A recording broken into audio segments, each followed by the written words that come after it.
But when we move into working with communities, we have to recognise that the communities have to be the authority in their language. And actually, a woman in the class I'm teaching at Sydney at the moment, a Korean woman, expressed this very nicely, although she was talking about something else. She was distinguishing expertise from authority. And certainly linguists, because of our training, we do have expertise in certain very narrow areas of language. But we don't have the authority over what to do with that knowledge or what to do with other knowledge that the community produces.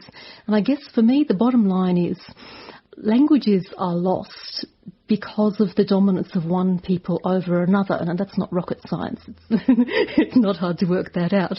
But then what that means is, if in working with language revival we continue to hold the authority, we actually haven't done anything towards undoing how languages are lost in the first place. So in a sense, the languages are still lost if the authority is still lost.